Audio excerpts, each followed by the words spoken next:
Você sente uma inquietação profunda no coração, mas não consegue identificar o porquê? Seu relacionamento te afasta de Deus ao invés de te aproximar? Permaneça comigo, porque hoje vou revelar os 7 sinais claros de que Deus não aprova seu relacionamento. Amados irmãos e irmãs, quantos de vocês já sentiram aquela inquietação profunda no coração quando estavam em um relacionamento? Aquela sensação de que algo não estava certo, mas não conseguiam identificar o que? Permaneçam comigo, porque hoje vamos desvendar os sinais claros de quando Deus não aprova um relacionamento. Há tempos atrás, conheci uma jovem mulher que veio até mim com lágrimas nos olhos. Ela estava noiva. Os preparativos do casamento avançavam, mas seu coração estava dilacerado por uma angústia inexplicável. E sabe o que descobri? Deus estava falando com ela através daquela inquietação. Charles Spurgeon, o grande pregador que inspira estas palavras, costumava dizer que Deus jamais nos conduzirá para onde sua graça não possa nos sustentar. E quando Ele não aprova algo em nossas vidas, sua misericórdia nos alerta. Hoje vamos caminhar juntos por uma jornada de discernimento espiritual. Não vim aqui para julgar ninguém, mas para iluminar o caminho daqueles que desejam andar segundo a vontade do Altíssimo. Porque há sinais claros, visíveis como estrelas em noite escura, que nos mostram quando estamos fora da vontade divina em nossos relacionamentos. O primeiro sinal que preciso compartilhar com vocês é a ausência de paz interior. Irmãos, prestem atenção nestas palavras. Quando Deus aprova algo em nossa vida, Ele concede uma paz que excede todo o entendimento. Paulo escreve em Filipenses 4, verso 7, "E a paz de Deus, que excede todo o entendimento, guardará os vossos corações e as vossas mentes em Cristo Jesus." Vejam que palavra poderosa, guardará. A paz de Deus é como um soldado que protege nosso coração. Mas quando estamos em um relacionamento que Deus não aprova, experimentamos o oposto. É como se houvesse uma tempestade constante dentro do peito. Você acorda de madrugada com o coração apertado. Ora, mas por quê? Porque o Espírito Santo está intercedendo, está alertando, está dizendo que algo não está conforme a vontade perfeita do Pai. Muitos ignoram este sinal. Acham que é apenas nervosismo, ansiedade comum, estresse do dia a dia. Mas eu lhes digo, quando a inquietação persiste, quando você não consegue ter descanso verdadeiro mesmo nos momentos de alegria ao lado daquela pessoa, Deus está falando. Spurgeon dizia que o Espírito Santo é o melhor conselheiro, e ele nunca erra. O segundo sinal é o distanciamento da presença de Deus. Percebam comigo, quando você está em um relacionamento aprovado por Deus, esse relacionamento te aproxima mais do Senhor. Mas quando Deus não aprova, acontece exatamente o contrário. Sua vida de oração começa a esfriar. A Bíblia que antes você lia com prazer, agora parece pesada. Os cultos que você frequentava com alegria, agora se tornam obrigação. Em Mateus 6, verso 24, Jesus é muito claro. Ninguém pode servir a 2 senhores, porque ou há de odiar um e amar o outro, ou se dedicará a um e desprezará o outro. Quando um relacionamento te afasta de Deus, você já tem a resposta sobre a aprovação divina. Deus jamais colocará alguém em sua vida que te distancie dele. O terceiro sinal são os conselhos dos servos fiéis de Deus. Provérbios 11, verso 14 nos ensina: "Não havendo sábia direção, cai o povo, mas na multidão de conselheiros há segurança." Quando todos ao seu redor, pessoas tementes a Deus, pastores, líderes espirituais maduros, pais que servem ao Senhor, quando todos eles demonstram preocupação com seu relacionamento, preste atenção. Muitos se rebelam contra os conselhos. Dizem que ninguém entende, que o amor deles é diferente, que Deus falou diretamente com eles e não precisa de intermediários. Mas isso é orgulho disfarçado de espiritualidade. Deus usa seus servos para nos alertar. Se você está em um relacionamento e precisa se afastar das pessoas sábias porque elas questionam sua escolha, isso já é um grande alerta. O quarto sinal é a necessidade constante de justificar o relacionamento. Quando algo é aprovado por Deus, há uma tranquilidade natural. Mas quando não é, você se pega constantemente explicando, defendendo, justificando suas escolhas. É como se você precisasse convencer a si mesmo de que está certo. Isaías 30, verso 21 declara: "E os teus ouvidos ouvirão a palavra do que está por detrás de ti, dizendo: Este é o caminho. Andai nele, sem vos desviardes nem para a direita nem para a esquerda. Quando andamos no caminho certo, há confirmação interna e externa. Não precisamos forçar nada. Gostaria de convidar você a se inscrever neste canal para que possamos continuar caminhando juntos nesta jornada de sabedoria espiritual. E se você deseja aprofundar ainda mais sua intimidade com Deus, temos um convite. Nosso e-book 21 dias para restaurar sua intimidade com Deus. O link está no primeiro comentário fixado. Não é apenas um livro, é uma ferramenta de transformação que tem ajudado milhares de irmãos a reencontrarem a presença viva do Senhor. O quinto sinal que precisamos examinar juntos é o compromisso dos seus valores e princípios bíblicos. Que irmãos ouçam com atenção. Quando Deus aprova um relacionamento, você não precisa abrir mão de quem você é em Cristo. Mas quando Ele não aprova, você começa a fazer concessões que jamais imaginaria fazer. Talvez você sempre foi uma pessoa que guardava o domingo para a adoração, mas agora está abrindo mão dos cultos. Talvez você sempre teve convicções firmes sobre pureza, mas agora está cedendo o território. Talvez você sempre foi generoso com os dízimos e ofertas, mas agora seu parceiro questiona e você começa a vacilar. Estes são sinais claros e inegáveis. Em 2 Coríntios 6, versos 14 e 15, a palavra nos adverte: não vos prendais a um jugo desigual com os infiéis. Por que sociedade tem a justiça com a injustiça? E que comunhão tem a luz com as trevas? E que concórdia há entre Cristo e Belial? Ou que parte tem o fiel com o infiel? Estas palavras são fortes, mas são necessárias. Não estou dizendo que seu parceiro precisa ser perfeito. Nenhum de nós é perfeito. Mas há uma diferença entre alguém que está crescendo na fé junto com você e alguém que constantemente te puxa para baixo.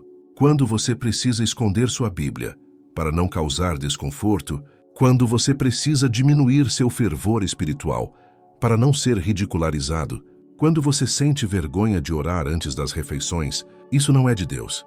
Um relacionamento aprovado por Deus te faz crescer espiritualmente. Você se torna mais parecido com Cristo, não menos. Você se aproxima da igreja, não se afasta. Seus valores se fortalecem, não se enfraquecem. Se está acontecendo o contrário, você já sabe a resposta. O sexto sinal é a presença constante de conflitos e desentendimentos que drenam sua energia espiritual.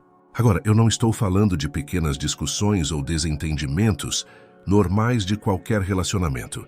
Estou falando daqueles conflitos profundos que deixam marcas na alma, que roubam sua alegria, que fazem você questionar seu próprio valor. Tiago 3. Verso 17 nos ensina: mas a sabedoria que vem do alto é, primeiramente, pura, depois pacífica, moderada, tratável, cheia de misericórdia e de bons frutos, sem parcialidade e sem hipocrisia.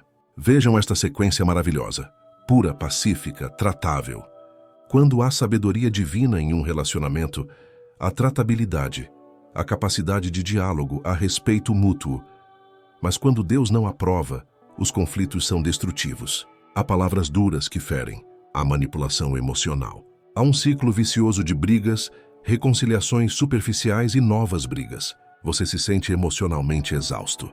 E o pior, estes conflitos afetam sua comunhão com Deus porque você não consegue orar com o coração ferido.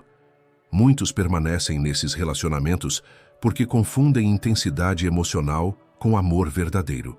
Acham que as lágrimas, o drama, as reconciliações apaixonadas são sinais de um amor profundo.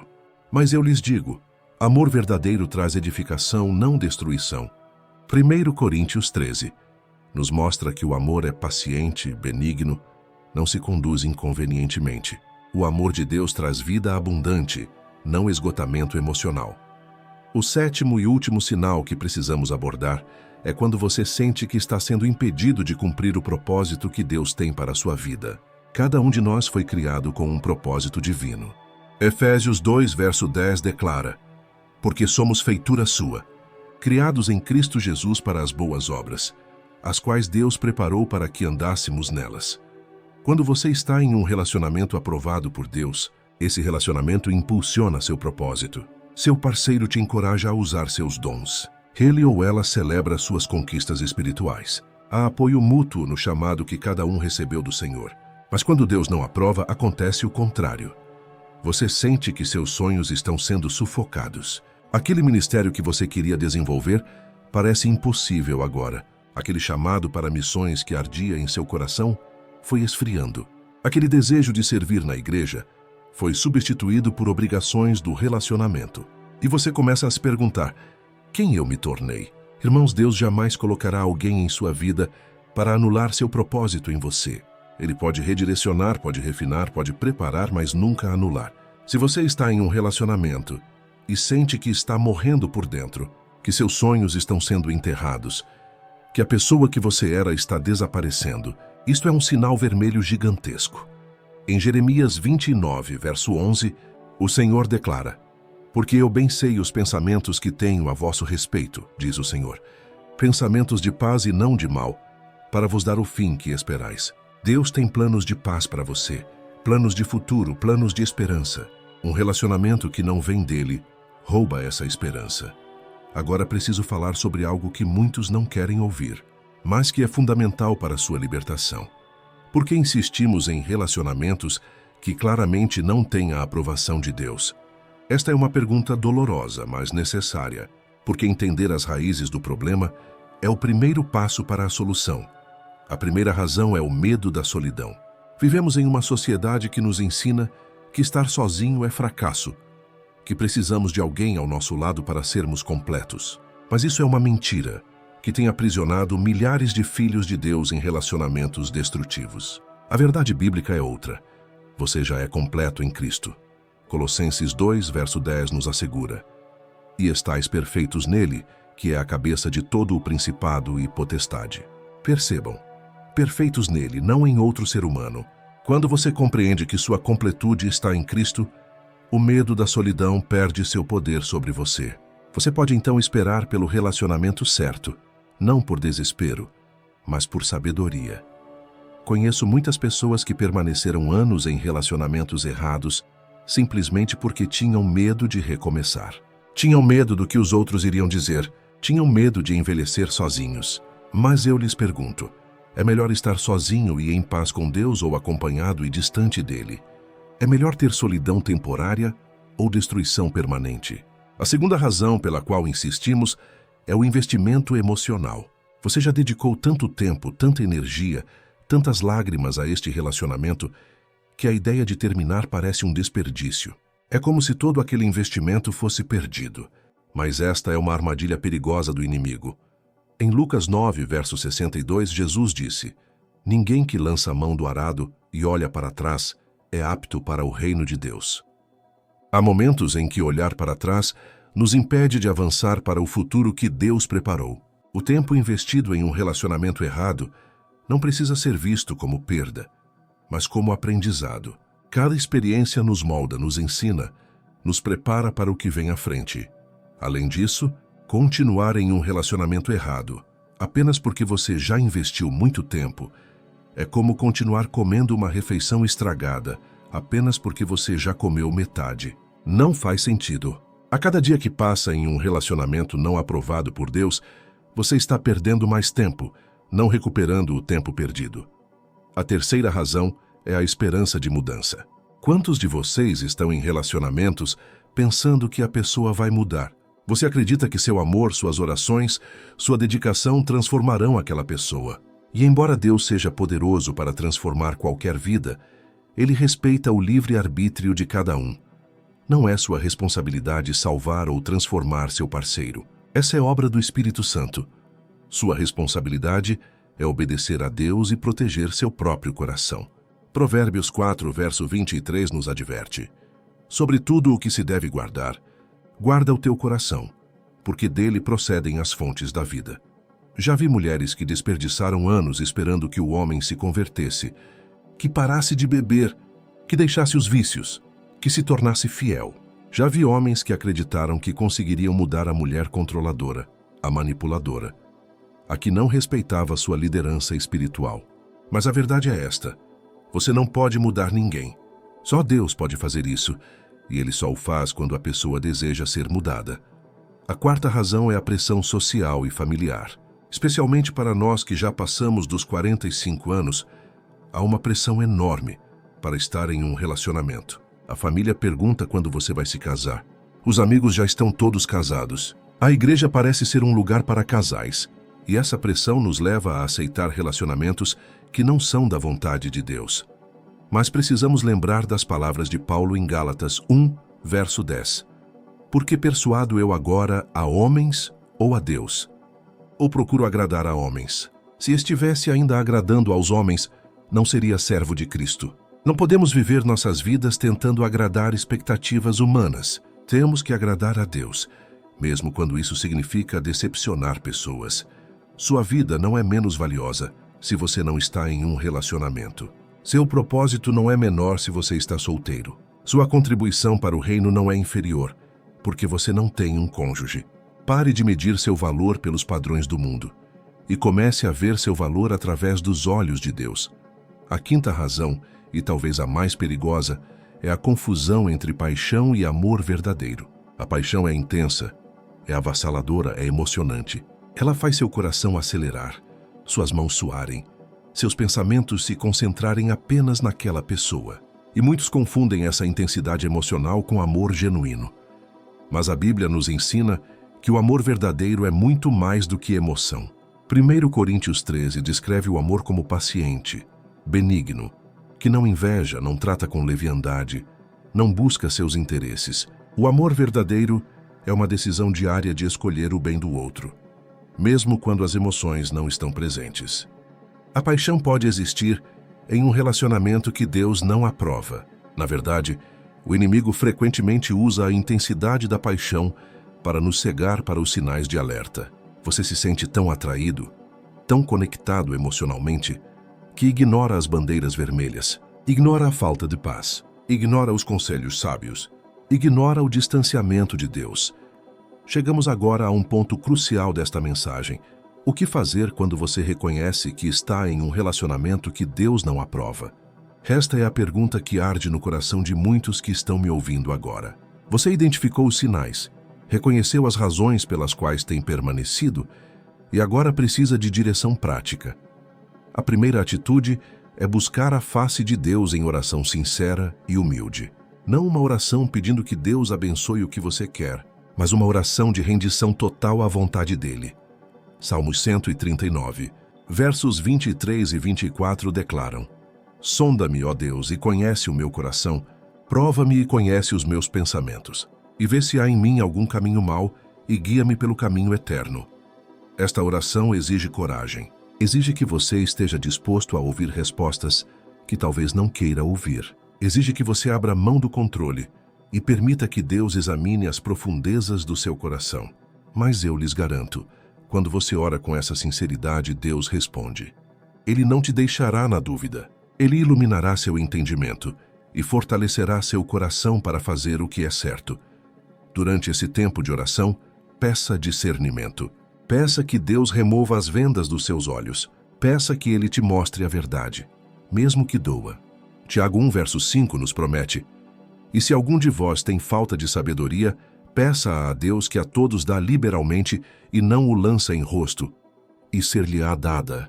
Deus não esconde sua vontade daqueles que sinceramente a buscam. A segunda atitude é buscar conselho de pessoas espiritualmente maduras. Não vá atrás daqueles que apenas dirão o que você quer ouvir. Procure líderes espirituais que temem a Deus, que conhecem a palavra, que têm frutos visíveis de uma vida piedosa. Provérbios 15, verso 22 nos ensina: Os pensamentos se dissipam quando não há conselho, mas com a multidão de conselheiros se confirmarão. Quando você compartilha sua situação com pessoas sábias, faça-o com transparência total. Não omita detalhes que possam fazer seu relacionamento parecer melhor do que é. Não minimize os problemas. Não justifique comportamentos inadequados. Seja honesto, porque só assim receberá conselho verdadeiro que poderá te ajudar. E quando receber o conselho, esteja preparado para ouvi-lo, mesmo que confronte suas decisões. Provérbios 12, verso 15 diz: O caminho do insensato é reto aos seus próprios olhos, mas o que dá ouvidos ao conselho é sábio. A sabedoria está em reconhecer que podemos estar enganados, que nossas emoções podem estar nos cegando, que precisamos da perspectiva de outros. A terceira atitude é estabelecer um período de jejum e afastamento. Sei que isto soa difícil, mas é necessário. Quando você está emocionalmente envolvido, sua capacidade de discernir fica comprometida. Você precisa de espaço para ouvir a voz de Deus sem a interferência das emoções intensas. Durante esse período de afastamento, não mantenha contato constante. Não fique checando mensagens a cada minuto. Não se permita ser atraído de volta pela saudade ou por promessas de mudança. Use esse tempo para se reconectar com Deus, para fortalecer sua vida espiritual, para ganhar clareza mental e emocional. Isaías 40, verso 31 nos promete: Mas os que esperam no Senhor renovarão as suas forças, subirão com asas como águias, correrão e não se cansarão, caminharão e não se fatigarão.